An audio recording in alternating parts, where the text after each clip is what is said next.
Hey guys, welcome to this quick tutorial where we'll explain how you can scrap products from another Woocommerce website. So let's get started.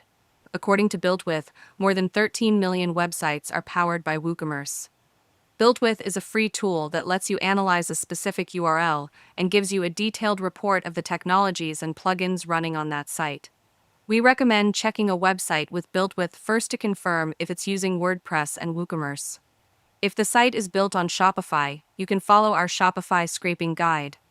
The steps are very similar, and scraping e-commerce products with ParsaHub is straightforward regardless of the platform. Step 1. Scraping products.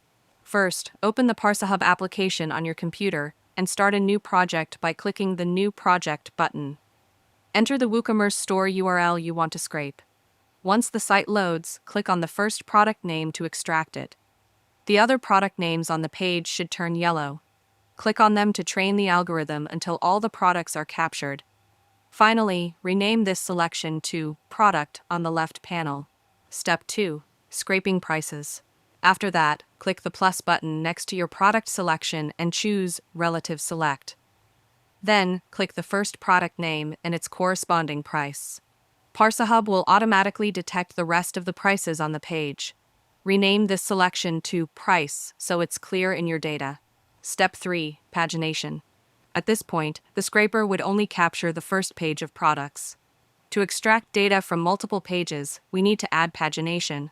Scroll to the bottom of the store and locate the navigation bar. Click the plus button next to the page selection, choose Select, and click the Next Page arrow. Rename this to Pagination. Then expand it, delete any extractions, and mark it as a Next Page button. Finally, set how many additional pages you'd like to scrape. For example, if you set it to 2, ParsaHub will scrape 3 pages in total. Step 4. Start Woocommerce product scraping. Now that your setup is complete, you can extract products, prices, and additional information with pagination enabled. To begin scraping, click the green Get Data button on the left. You can choose to run a test or schedule the scrape. In this example, we ran it once and collected data from 3 pages as specified in the pagination step. Scrape results. Once the process finishes, you'll see the extracted product data in a clean export file. If you need more help scraping Woocommerce or any other e-commerce website, our live support team is available. The link is in the description below. And that's it. If you found this video helpful, consider giving it a like and subscribe.